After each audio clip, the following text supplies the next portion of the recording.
social media at huwag mahuli sa malalaking balita. Informasyon, ikaw na ba? The Senatorium sa Philippine Schools Kabangaitan para sa nasabing aktibidad. Isinagawa ang pagtatanim ng puno ng bakawan sa Jubail Mantor sa Abu Dhabi. Sa kanyang mensahe, binigyan din ng Philippine Ambassador at President para sa Indonesia, Alfonso Ver, na ang Pilipinas at muling ay kapwa na Kahit hindi ako love ng anak ko, sa anak ko yan, French fries. Gayon din ang Sustainable Development sa kanyang tinatala ng nasabing pagkilos bilang kontribusyon sa pangangalaga sa kapaligiran para sa kapakanan ng mga susunod na henerasyon bilang simbolo ng matatag na ugnayan at pagkakaibigan ng Pilipinas at UAE. Umaas na sa 543,000 OFW ang nakagamit na ng OFW voucher sa Terminal 1 at 3 ng Overseas Workers Welfare Organization o OWA. Sa kasalukuyan ay mayroong daily average na 1,300 OFW sa NAIA Terminal 1 at 1,200 OFW naman sa NAIA Terminal 3.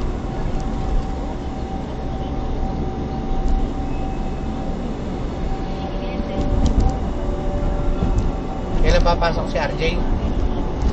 Bukas? Siguro.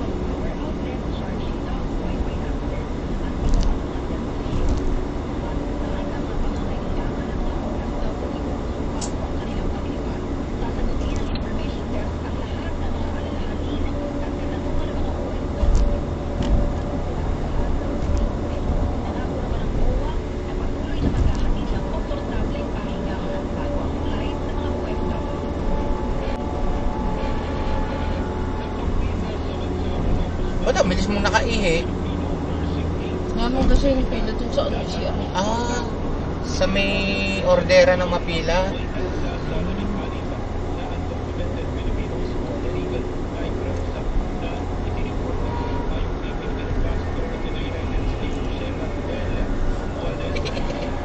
Maaoy na naman si Luga kagabi. Lasing ka na, tama na. Kaya ayoko na eh, magbaban na ba? Ayoko na, tama na yan. Saka may pasok yata si Baldo eh.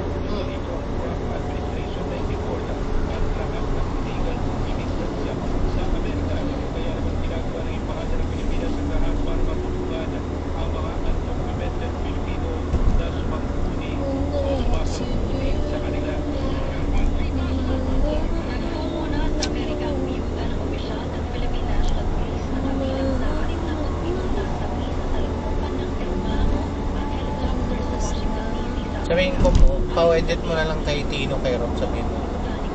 Ihiram tayo ng isang estudyante, no? Mami. Ihiram tayo ng isang graduation photo ng estudyante. Papalit mo na lang kay Tino yung mukha.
tangkaring magtayo ng karimpulan na siyang sa ibang lugar.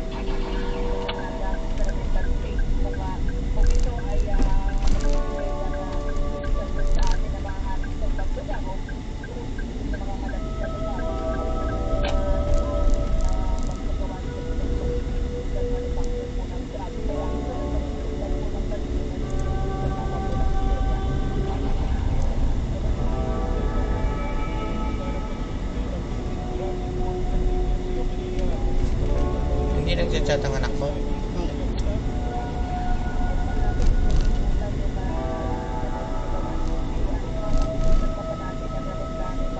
Ilang number?